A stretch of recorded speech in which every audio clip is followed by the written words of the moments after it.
maravilhoso. Ixi, o que está sendo maravilhoso? Você é boba? Será que estão escutando a música abençoada dos vizinhos? E aí, eu tô meio confusa, né?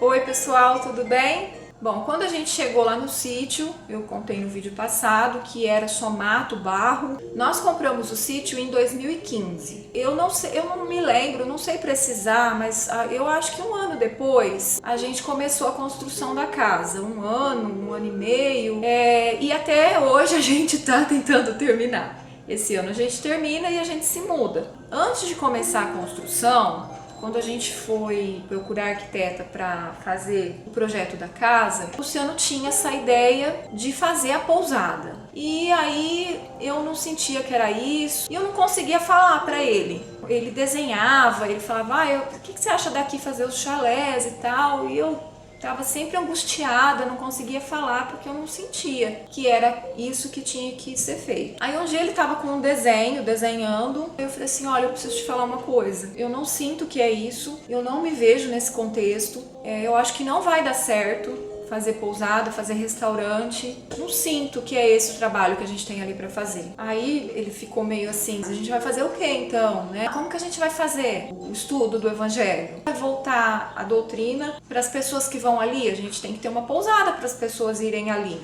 E aí eu falei, olha, eu preciso de um tempo pra ir amadurecendo e recebendo as intuições para ver como vai ser feito. E assim eu fui recebendo as intuições da espiritualidade até chegar no modelo que é hoje. Nós fizemos a casa, fizemos um salão grande na casa, aonde nesse salão nós daremos continuidade ao estudo do Evangelho. Por que nós daremos continuidade? Porque nós já começamos a fazer o estudo ali.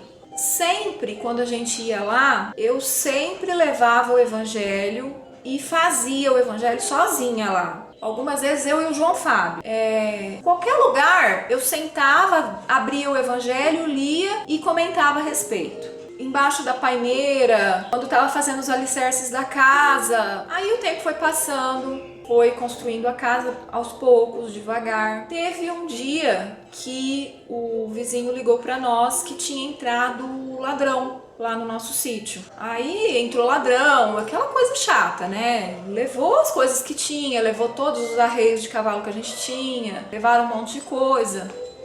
E a gente tava assim, a gente tem que colocar um caseiro aqui, a gente tem que colocar um caseiro aqui. Toda vez que a gente ia pra lá, o Luciano, esse sítio tá abandonado, eu não aguento mais chegar aqui, ver esse sítio abandonado. A gente ia pra lá, sempre com o nosso trabalho aqui aos sábados, então a gente não conseguia ficar lá de final de semana, que a gente tinha que ir na reunião mediúnica. Bastante difícil, então a gente não ia muito para dormir lá. Quando tinha feriado prolongado, a gente se organizava, avisava na reunião mediúnica com antecedência que a gente não estaria e a gente ia para lá e ficava.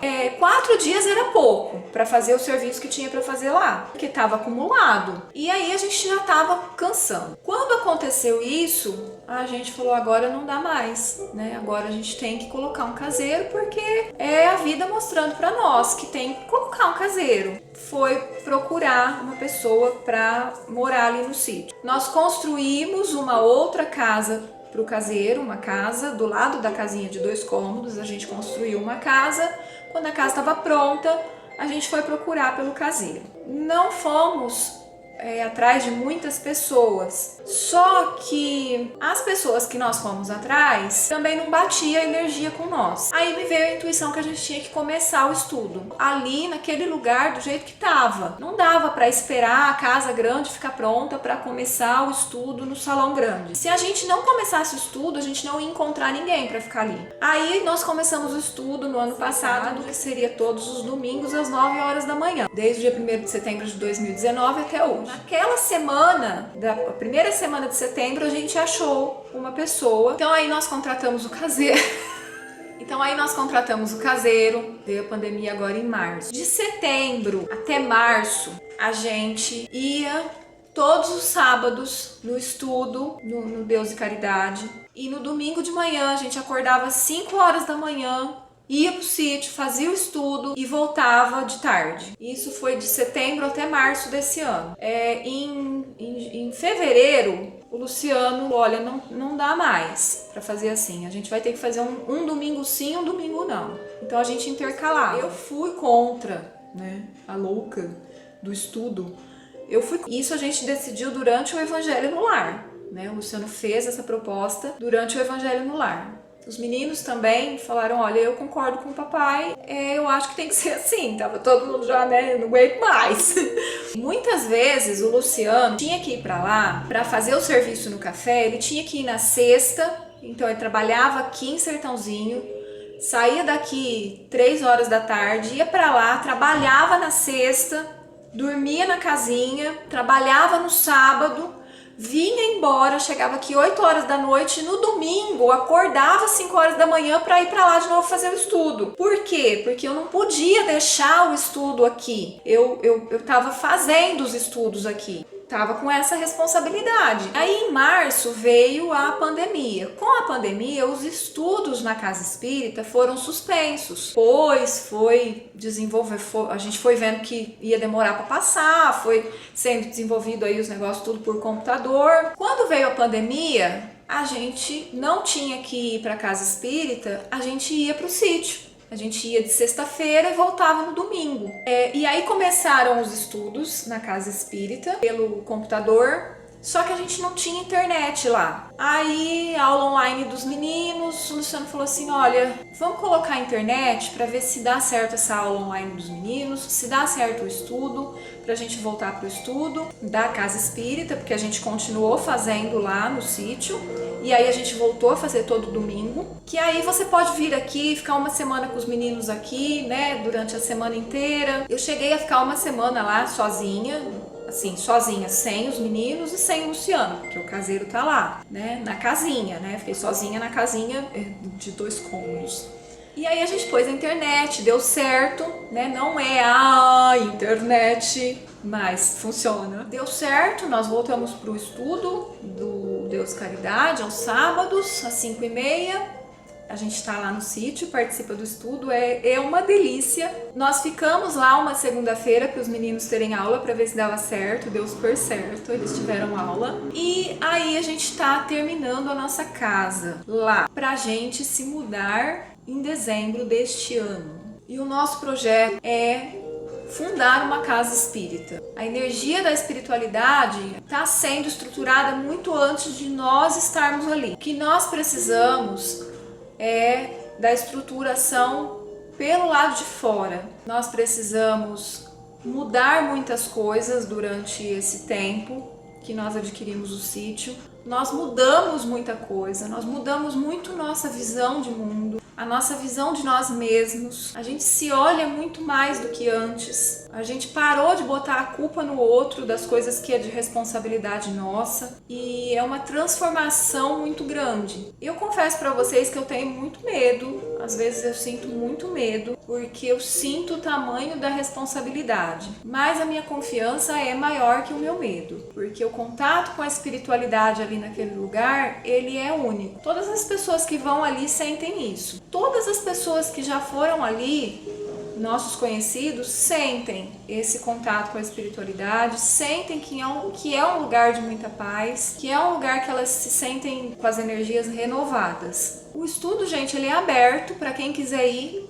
O sítio fica em Monte Santo de Minas. Se alguém tiver interesse em participar do estudo, acontece todos os domingos, das 9 horas da manhã até 9h30, 9h40. Durante esse tempo, eu já escrevi sobre isso no blog, nós tivemos o caseiro que participou por um tempo e depois eles não quiseram mais, cada um com as suas necessidades, né? Cada um com o seu tempo, na verdade. E o irmão do Luciano, que já foi com a família dele lá uma vez e participou do estudo. Encarnado, gente, foram esses que participaram. Eu e o Luciano senta ali, somos eu, ele e a espiritualidade.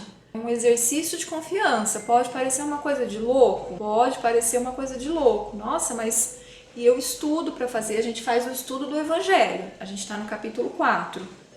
Você estuda para ir lá falar para ninguém? Eu estudo para ir lá para falar para os espíritos que vão lá receberem a mensagem. Para quem quiser receber a mensagem, no momento certo, vai ter encarnado que vai lá buscar o que nós buscamos um dia na casa espírita, que são respostas, que é o bálsamo para as nossas dores. Isso vai acontecer quando? Eu não sei. Pode ser nesse domingo, pode ser daqui mais um ano. Isso a gente entrega na mão de Deus. No começo, a gente ficava assim, nossa, mas será que não vai vir ninguém? Será que não vai vir ninguém? A gente não se sentia sem vontade de fazer. A gente não se sentia desanimado. Mas a gente ficava na expectativa. Será que vai vir alguém? E eu sempre senti a espiritualidade ali desde o dia que eu pisei naquele lugar. No estudo, então, é uma coisa mágica, né? Eu vejo todos eles ali. Eles estão ali com nós. E é uma luz que se acende e que vai, na hora certa, chegar até as pessoas que necessitam.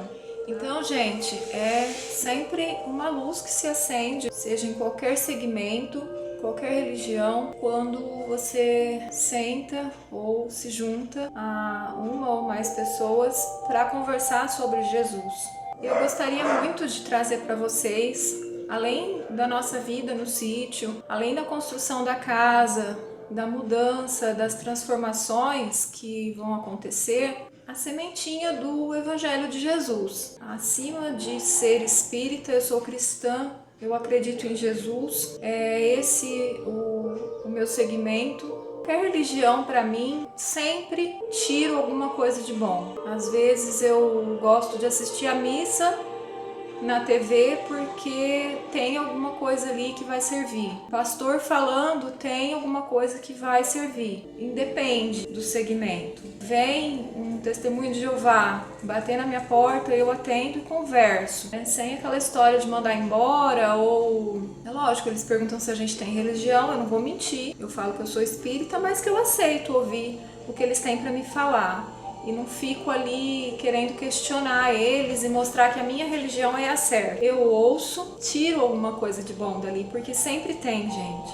Quando a gente está falando de Deus, quando a gente está falando dos ensinamentos de Jesus, da moral cristã, sempre tem alguma coisa de bom. Então, além do conteúdo que eu já disse que eu vou trazer, eu vou compartilhar com vocês a doutrina. Ela nos leva a olhar para nós, né? As transformações. Ela não é só fenômeno. As pessoas, elas se atentam muito, elas se atêm muito aos fenômenos porque é uma coisa que ainda chama muito a atenção. Ver espíritos, falar com espíritos, escutar espíritos, ser perturbado por espíritos, conversar com um ente querido que já se foi. Isso é uma coisa que chama muito a atenção, a curiosidade, na verdade. Mas a doutrina espírita, ela vai muito além disso. Isso daí não é nada perto da transformação que a gente pode ter colocando em prática tudo o que ela traz para nós. E a minha divisão com vocês vai ser essa. Quero expandir isso. Eu sinto a necessidade de expandir isso. Eu senti a necessidade há algum tempo já de fazer isso que eu tô fazendo agora e expandir. A pandemia veio me encorajar. E a gente fica dentro de casa, fica recluso e a gente vai querendo se comunicar com as pessoas, a gente vai perdendo os canais de comunicação que a gente tinha diretos, né? Que a gente saía, se comunicava, eu fazia os estudos no canal mediúnico, então isso dá uma cessada e, né? Como que eu vou fazer para expandir isso?